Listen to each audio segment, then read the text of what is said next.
Welcome to the next section here, Certified Examiner Training. In this section we're going to cover the backing maneuver. This one you'll find on the score sheet here in the upper left section, highlighted for your convenience. It is a tricky one to score, so try to pay attention, and definitely when you're doing this in the car, get your trainer to do all of the errors for you. Alright, first up, we're going to talk about the examples of an automatic disqualification, which will end the test immediately and you'll return back to the school in the shortest route possible. First up, if the applicant backs wide, going over the center of the road, but does not return to their lane of travel, looks sort of like this. If they drive on the wrong side of the road and stay over there, stop the test. Scored as a dangerous action and return to the school. Now you may remember from an earlier section that if you're driving on the wrong side of the road, it's considered a violation. But in this case, backing, you'll score it as a dangerous action if they're driving on the wrong side of the road. Another automatic disqualification, if the applicant backs on top of the curb with more than one tire or two axles if they're in a dually truck, for example. More than one tire.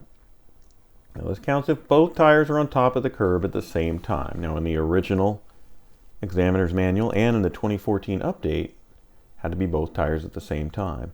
In the late 2021 update, they changed it to one tire and then the other, but I've been told by the Grandmaster Examiner, the Department of Licensing, that they are going to do away with that and go back to two tires on the curb at the same time, that we are to enforce that for now.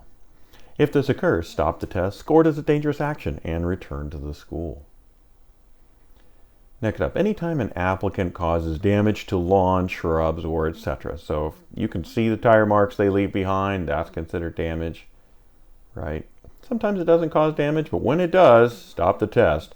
Score this as an accident and return to the school. Shortest route possible. Do not continue scoring. Do not continue the route. Another one, if the applicant fails to stop for an approaching car from the rear, so near as to be a collision risk. Remember, this is different from just failing to yield the right of way. Right? This is one where a driver had to take more extreme measures to avoid a collision. If this occurs, right, now don't score this if the applicant stopped and the other car went around. So typically this does happen. People will show up and they'll just drive around them. That's just the way it happens. But if it does happen, stop the test, score it as a dangerous action, and return to the school. So in the uppermost left corner, you'll see the backing maneuver scored here. The vision is our first penalty, and this vision has three different areas to check. Failed to use the best possible vision to check traffic in all vulnerable areas. So there are three of them. Okay, so for best possible vision while backing, the applicant needs to turn and look primarily out the rear window, unless blocked by a camper or windowless van, etc. So they can't rely on just the mirrors. They can't rely on just a backup camera. Remember, if they do have a backup camera, don't block it. Right? You're just counting, are they primarily looking out the rear window as they drive in reverse? They have to be primarily, they can look at the camera, can look at the mirrors, but they mostly have to be looking out the rear window. If they don't, you're going to circle the vision penalty. The second area is prior to the turn. So the applicant has moved back, they've stopped at the sidewalk or the edge of the road, required to turn back and look to the left and look for cross traffic and pedestrians. And the third one is when re-entering traffic. Before re-entering traffic, checking the blind spot on the left is required. Remember, they have to move over one car width of space. If they go exactly straight ahead when re-entering traffic, you don't score vision if they didn't check the blind spot. So three areas, primarily looking out the rear window, at the stop looking both ways for cross traffic and pedestrians, and finally when re-entering traffic, checking the blind spot if they move over a car width or more. So 50% or more of the time. You may choose to do this however you like. You can approximate it. Personally, I like to count the seconds. How many seconds were they looking out the back? How many seconds were they staring at the mirror? And you can tell them at the end, well, you were looking out the back for 2 seconds, but using your mirror for 38 seconds, which does happen. Now remember, this doesn't include any repositioning to re-enter traffic. If it doesn't happen, circle that vision error. Okay. Now remember, if they're driving to the side of the road and they don't look over their right shoulder, that's scored under lane travel. We'll get to lane travel in another video. So the signal penalty. So after stopping, After finishing backing around the corner, the applicant fails to use a required signal when re-entering traffic. Now remember, they have to move over one car width to the left before you can score this. So if they continue straight ahead, that is not scored unless a lane change or passing maneuver is made at some point to re-enter traffic. But if a little bit of a distance has been done since you've completed the maneuver, score that vision or signal error under lane travel or passing sections. Okay, so you only score those within the maneuver. Once they move out of the maneuver area, you're going to score them under lane travel or passing. Remember, a signal is not required while backing. Sometimes an applicant likes to put on the hazard lights or intermittent lights. That's fine.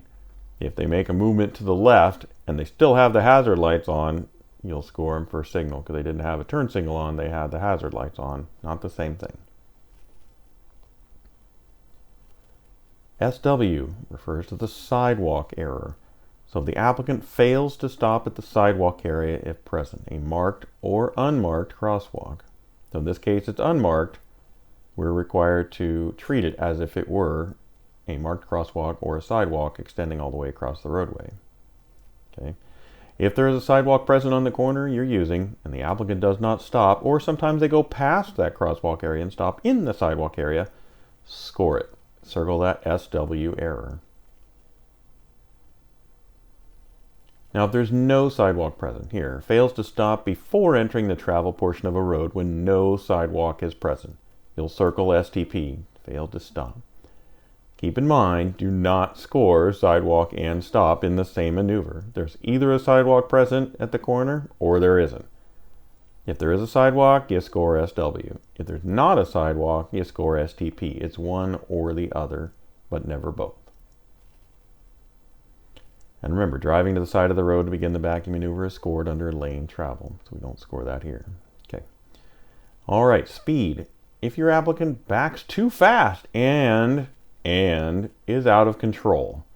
So you've got to use good judgment here because some customers are really good at backing at a higher rate of speed than probably you're comfortable with. You've got to determine if that applicant is driving beyond their ability to control the vehicle. This is not scored very often. Wide. Now this is the 4-point variety, the danger potential wide.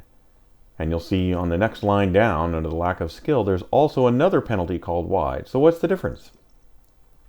The 4-point wide version is where the applicant backs wide but goes over the center of the road, just like the arrow shows here. They've gone over the center of the road but have returned to their side. Remember, if they back wide and go over the center of the road but they don't come back over, stop the test, score it as a dangerous action.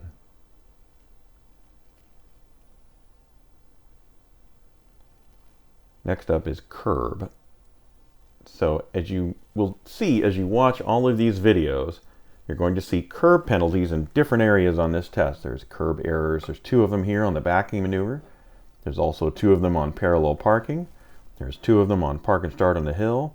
There's 1 under the starting maneuver, 1 under lane travel. And you'll wonder what the difference is between all of them. They mean different things under different maneuvers.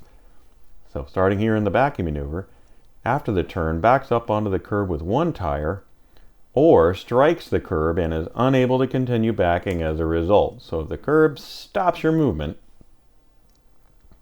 you'll score curb 4 points. What you'll see in the parallel parking maneuver, this is only a 2-point error in parallel parking. But in the backing maneuver here, it's a 4-point error, danger potential. So 1 tire up on the curb, this is after the turn. So again, if they hit the curb before the turn, don't score it. All right, and if applicant backs over the curb with more than 1 tire, stop the test and score as a dangerous action. Let me repeat that one more time. The earlier part, you only score this after the turn. Okay, not before the turn. This one's a curb strike. The other one is more like a curb scrape. So we'll get to that in just a moment. Next up in the danger potential section, 2 stop. So if the applicant fails to make a second stop if needed, to look for traffic at an obscured corner, alley, or driveway. So in this example here, they made a stop, But because that tree is blocking their vision, they really should have made a second stop if needed. Now, however, don't score this if the applicant safely edges out and looks for traffic.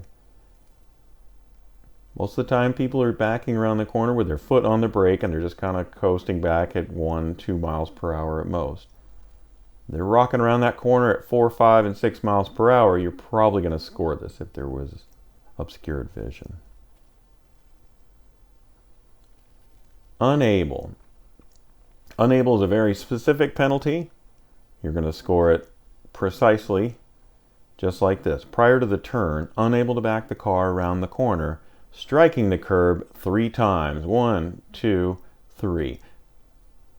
Okay, this is before the turn. You do not circle curb, right? Because we don't penalize someone for hitting the curb before the turn, because we're simulating backing out of a driveway and there is no penalty for driving horribly in a driveway.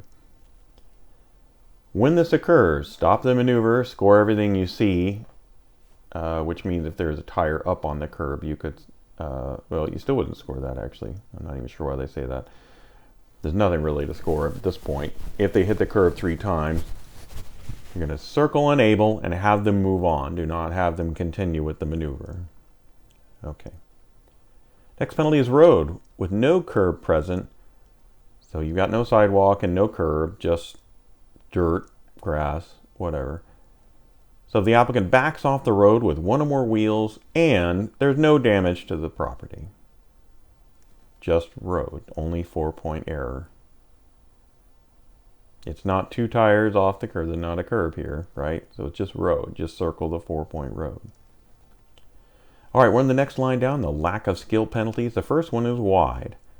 So this penalty is only 2 points whenever the applicant backs wide, but not over the center of the road, and the rear wheel is more than 18 inches from the curb or the edge of the road. This is during the turn. During the turn. It's different from the 4-point wide, because on the 4-point wide error, you've gone over the center line and you're coming back. This one, have you just gone wide more than 18 inches from the curb. You'll probably score this every day.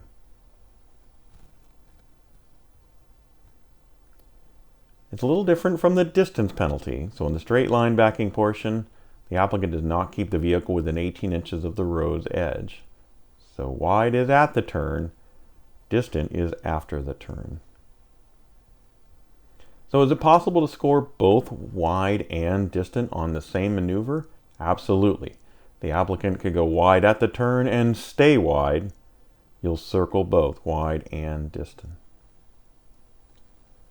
So is it possible to score either wide or distant but not both? Absolutely. Just like in the previous photo, the applicant went wide but came back over for the straight line portion, you just circle wide.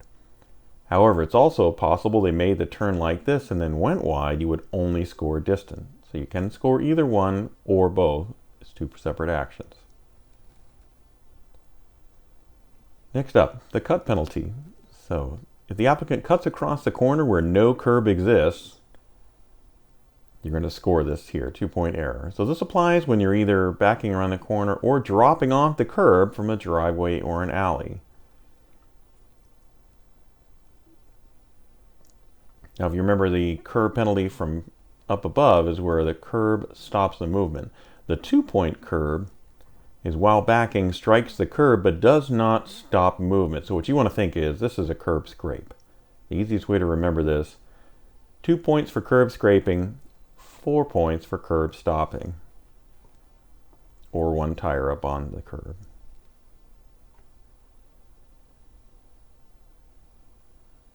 Okay, curb scraping for 2 points, curb striking for 4. And finally, the last one here on the backing maneuver, weave. So once around the corner, the applicant does not keep the vehicle in a straight line on the straight line portion of the test. Now you're going to have to decide, what is your standard going to be for weaving? Now I have my own. The guide does not tell you what it needs to be. So for me, if they're making a half wheel turn in one direction, they're going a half wheel turn in the other direction, that's essentially 1 full rotation of the wheel as they go back and forth, left and right. That's my minimum standard for weaving. Because as you remember, as we said in an earlier video, the penalties must be significant and obvious to anyone seeing it. Say, oh, that is definitely an error. Right? The person who wrote the book said these need to be a significant penalty before you score it.